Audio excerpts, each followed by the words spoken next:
Hi friends, 69,000 शिक्षक भर्ती में एक बार फिर से आपका स्वागत। और अभिमान एकेडमी के माध्यम से सबसे विश्वसनीय खबरों के साथ लगातार बढ़ रही है सीटों की संख्या और बीएसए पर बीएसए की जो लिस्ट है वो पहुंच रही है पीएनपी। इससे सीधा सीधा कम गुणांक वालों को फ़ायदा होगा। इस अपडेट को कवर करने से पहले कुछ इंपॉर्टेंट न्यूज़ है। देखिए, जो यूपीएसआई की भर्ती में आयु बढ़ाने की मांग करी गई है, विधान परिषद सदस्य देवेंद्र प्रताप सिंह ने सब इंस्पेक्टर भर्ती में आयु सीमा बढ़ाने की मांग की है। उन्होंने आयु सीमा का निर्धारण 1 जुलाई 2021 के स्थान पर 1 जुलाई 2017 से किए जाने का सुझाव दिया है, क्योंकि भर्ती का विज्ञापन 5 वर्षों बाद जारी किया गया है।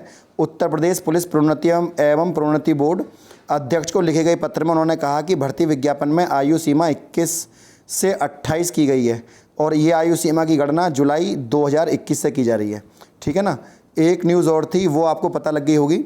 जो एलटी ग्रेड है क्योंकि मैंने एक पहले ही कमेंट जो है पोस्ट कर दिया था आपको, आप उसमें पोस्ट को पढ़ लिया करें कि आपको क्या जानकारी दी गई है। जैसे ही ये पोस्ट यहाँ पर जारी हुआ था, आप देख सकते हैं 8 तारीख में, उसके साथ ही मैंने कुछ चंद सेकंडों के बाद मैंने आपको ये दिखा दिया था।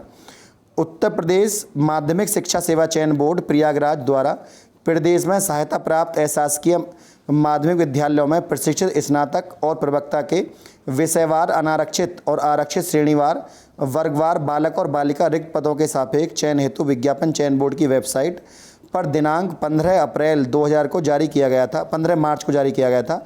इसके बाद ऑनलाइन प्राप्त किए जा रहे हैं आवेदन। एनआईसी के ई परीक्षा पोर्टल के सुचारू रूप से कार्य न करने के कारण अभ्यर्थियों को हुई असुविधा को दृष्टिगत रखते हुए चयन बोर्ड द्वारा ऑनलाइन आवेदन करने की तिथि को 10 दिन का अतिरिक्त समय देने का निर्णय लिया गया है।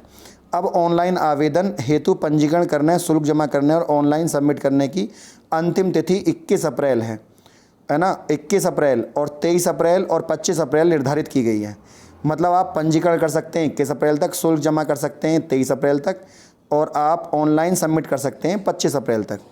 ऑनलाइन आवेदन भरने के लिए विस्तृत अनुदेश चयन बोर्ड की वेबसाइट पर उपलब्ध है। अभ्यर्थियों से अनुरोध है कि चयन बोर्ड की वेबसाइट पर विज्ञापन से संबंधित निर्देशों को भलीभांति अध्ययन कर पूर्ण जानकारी प्राप्त कर लें और 25 अप्रैल तक अपना फॉर्म सबमिट कर दें। इस प्रकार इसके बाद 25 अप्रैल के बाद कोई भी आवेदन स्वीकार नहीं किया जाएगा। ठीक है ना। तो ये तीसरा पॉइंट है। देखिए, बीएसए जो लिस्ट पहुंच रही है, लगभग संख्या जो है 7,500 के पार पहुंच गई अब तक सीटों की। जैसे जैसे बीएसए का डाटा आ रहा है ऐसे ऐसे वहां पर जो है, देखिए कई बार भर्ती लेट होने से भी फ़ायदा होता है। भर्ती लेट होने से ये फ़ायदा होता है, मान लीजिए 4-4.5 हज़ार पदों पर काउंसलिंग करा लेते हैं तो जो अभ्यर्थी हैं, बहुत सारे अभ्यर्थी, लगभग आधे बच्चे, बहुत सारे बच्चे वहाँ पर रह जाते हैं कम गुणांक वाले। स्पेशली 63 गुणांक, 64 गुणांक, 65 गुणांक वाले बच्चे को बड़ा दुख होता कि हमारा इसमें नंबर नहीं आ रहा। खास तौर पर जो 65 गुणांक से थोड़ा सा भी नीचे है या 65 से 66 के बीच में है, वो भी सोचता कि मेरा नंबर आएगा नहीं आएगा 4,000 सीटों पर। लेकिन अब जो यहाँ पर डाटा देखने के लिए मिल रहा है उसमें लगभग इतना तो तय है कि एक गुणांक तो मेरिट गिरेगी, चाहे वो जनरल की हो, ओबीसी की हो, एससी की हो, 1% तो मेरिट गिरेगी। क्यों?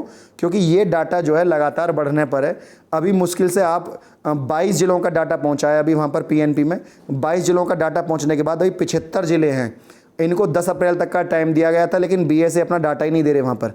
अब थोड़ा सा टीम से मेरा अनुरोध है कि अपने अपने ज़िले में जितने भी लोग जहाँ पर सक्रिय हैं वहाँ पीएनपी में जाकर उनसे कहें कि उनसे बीएसए कार्यालयों में जाकर कहें कि आपने डाटा वहाँ तक पहुँचाया नहीं पहुँचाया, और पहुँचाएंगे तो आप कब पहुँचाएंगे। ठीक है ना।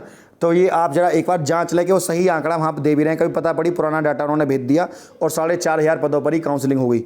नया डाटा जो आया है निकलकर सीटों को भरने के बाद, वो डाटा वहाँ पहुँचना चाहिए, ताकि खास तौर पे वो मेरे भाई जिनका 0.1, 0.2, 0.3 से रुक रहे हैं, उनके लिए एक एक सीट बड़ी कीमती है। वो तो ज़रूरी जाए अपने बीएसए कार्यालय पर जाकर देखें कि जो उचित कितनी सीटों पर वहाँ पर काउंसलिंग हुई, कितनी सीटें बची रह गई, और बचने के बाद उसको आप नोट कर लें। बिल्कुल भी उनसे जिरह ना करें।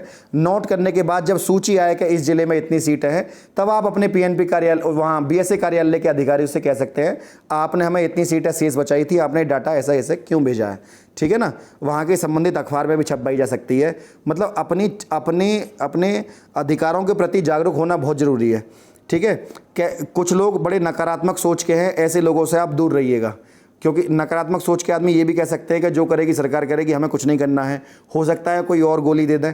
तो इन लोगों से आप दूर रहें, आप अपने लिए स्वयं के लिए काम करें, ठीक है ना, ताकि ज़्यादा से ज़्यादा अभ्यर्थी वहाँ पर आ जाएं। रही बात 22,000 सीटों को जोड़ने के लिए, आज नहीं तो कल वो सरकार को सीटें जोड़नी होंगी।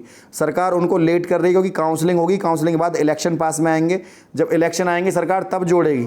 उसके लिए धरना प्रदर्शन सब चलेगा अपना, ठीक है। कोर्ट कचहरी भी तो आपको पता है, सुप्रीम कोर्ट में केस चला था, भले डिस्पोज हो गया हो, अब हम डबल बेंच में जा रहे हैं उस केस को लेकर, जल्दी ही आपको सूचना दे दी जाएगी उस संदर्भ में।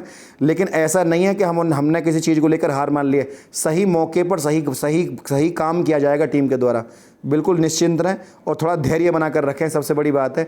देखिए आज धैर्य का ही नतीजा है कि 4th काउंसलिंग में जो रिक्त सीटें हैं वो सब एनओसी वाला मैटर सॉल्व हो गया, संशोधन वाला मैटर सॉल्व हो गया। जो सीटें बच गई थी, जिनको नौकरी मिलनी थी उनको मिल गई, जो बच्चे रह गए उनको अब मिलेगी, ठीक है ना। ये सच है कि थोड़ा सा लेट हो गया है, पहले ही कोर्ट कचहरी में बहुत समय लग गया था, लगभग 2-2.5 साल लग गई।